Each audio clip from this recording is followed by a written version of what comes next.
Aí o que você diz? Ah, isso não tem problema.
ele cata o tubo de conexão, vai lá no fogo, e ele amolece aquilo ali, ele dilata para poder conectar um tubo do outro. Não é assim, pastor Ezequiel? O senhor que trabalha aí com essas coisas?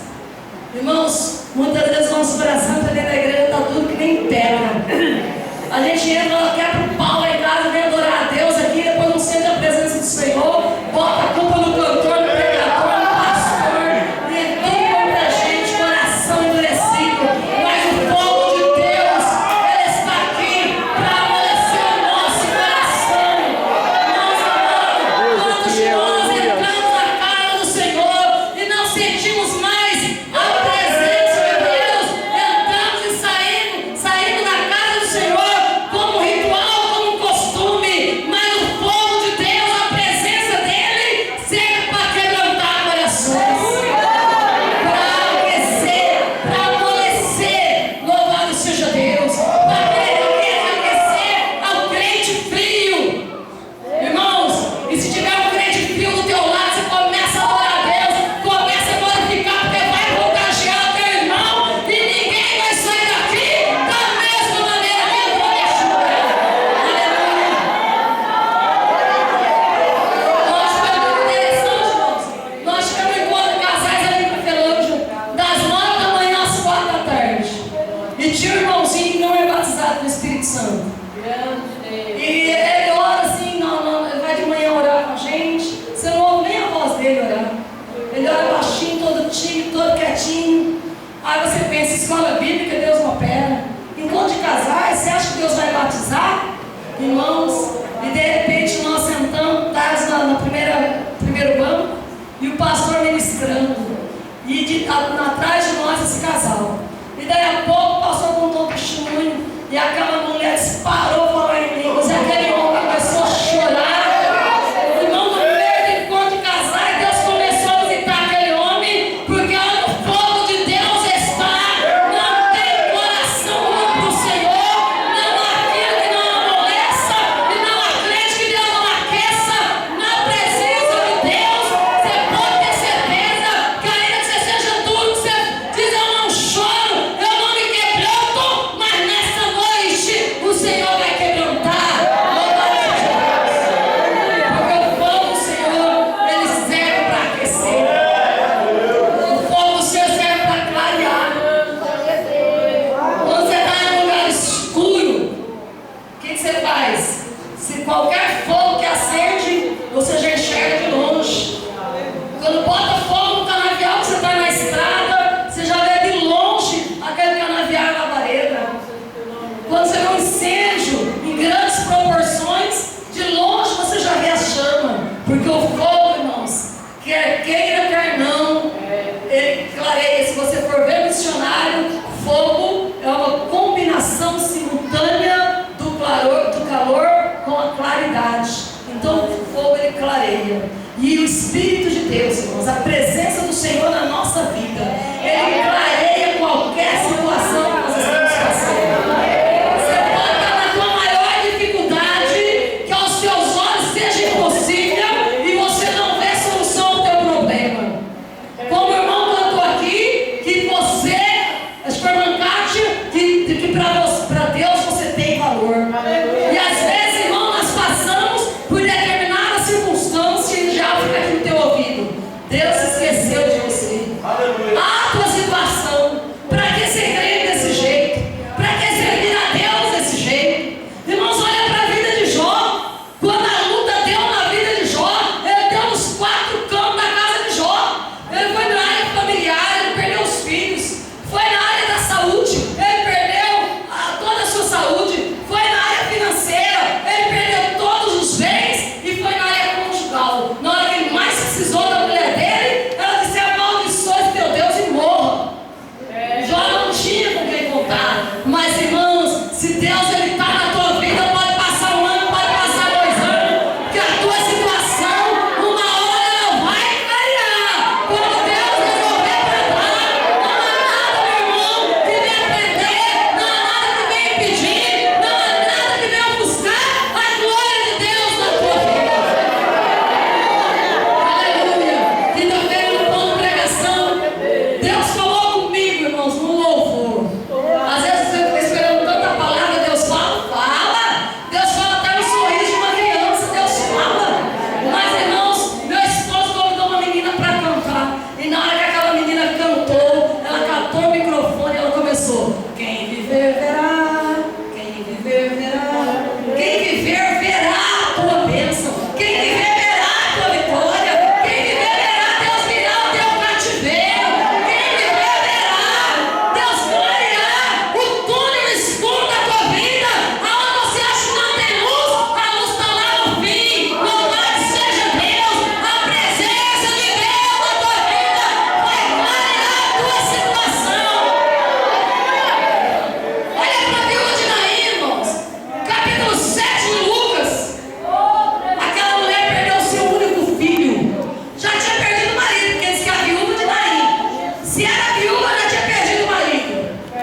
Ele diz: mulher, não chores.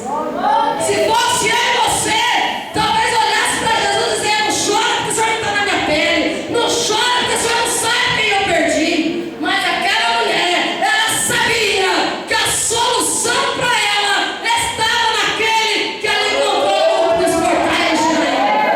A esperança dela estava ali.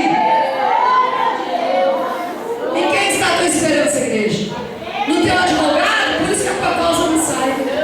No teu médico? Por isso que não resolve nada. Ah, mas meu médico é o melhor médico de Macatuba. Meu médico é o melhor médico lá de Lençóis Paulista. Meu médico é o melhor médico de Igaraçu. Irmãos, Deus não opera no melhor. Deus opera onde Ele quer, do jeito que Ele quer, da maneira que Ele quer. Mas quando você não espera, é óbvio que o médico bom ajuda muito, mas quando Deus quer operar, nem médico Ele vai usar. E aquela mulher ali, irmãos, o médico não tinha solução para o problema dela, mas ela encontrou aquele fogo santo que clareou o caminho dela, que clareou a vida dela. E ele tocou no esquife e chamou o morto: levanta aí, menino, levanta aí, aleluia. A situação daquela mulher, quando ele encontrou com Jesus Cristo, veio clarear e ela veio ter, irmãos, a vida normal novamente. Eu não sei qual é o problema que você está passando, mas eu tenho certeza de uma coisa: que nessa noite Deus vai descer fogo na tua vida para clarear o teu caminho, porque tem gente que entrou aqui nessa noite que não sabe mais a atitude que vai tomar. Tem gente que entrou aqui nessa noite angustiada, em estado de desespero, mas o Senhor está aqui para clarear o teu caminho.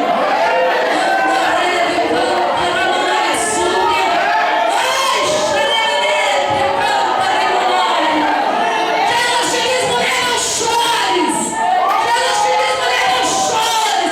Ele tem a solução para o teu problema. Ele vai clarear a tua vida nessa noite. Oh, aleluia. Jesus é a solução.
para pagar.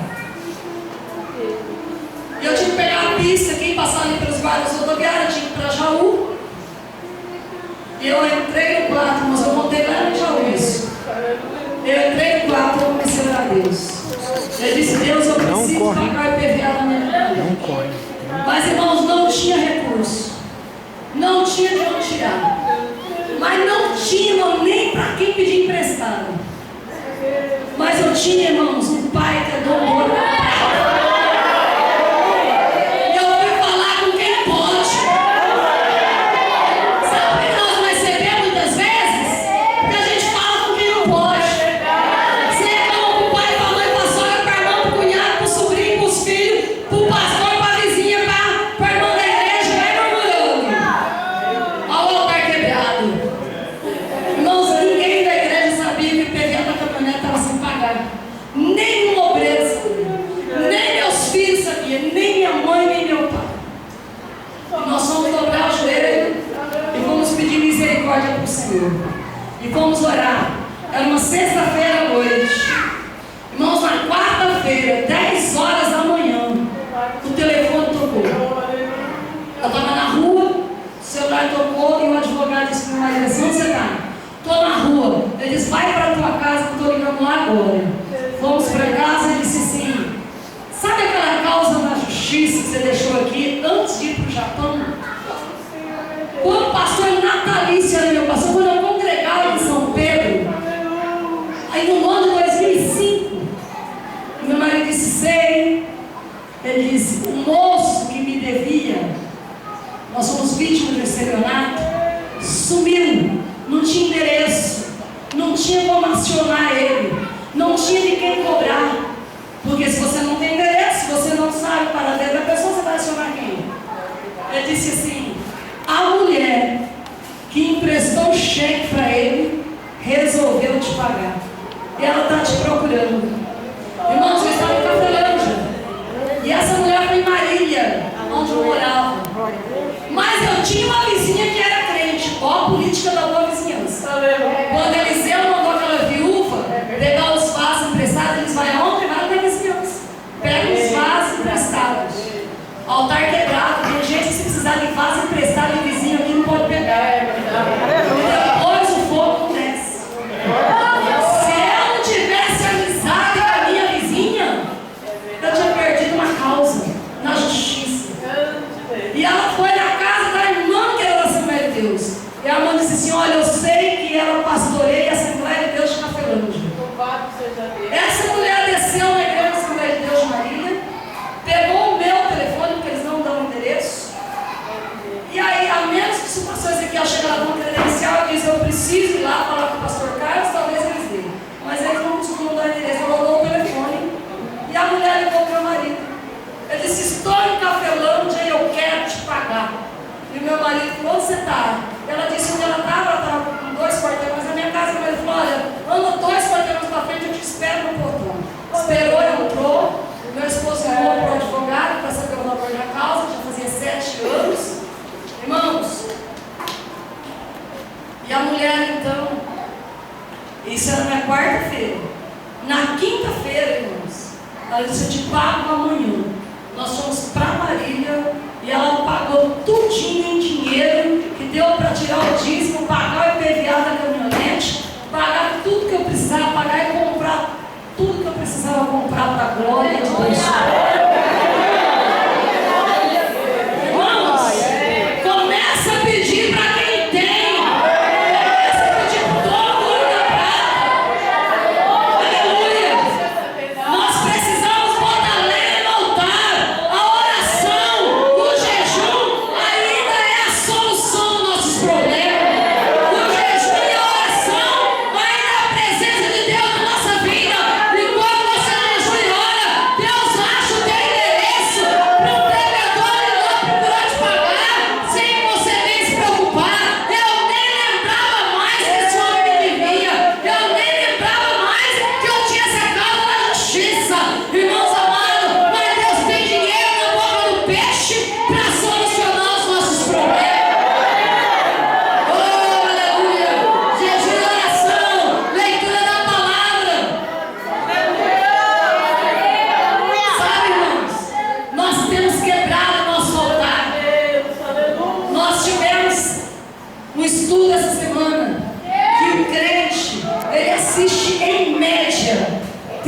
36 horas de televisão por semana.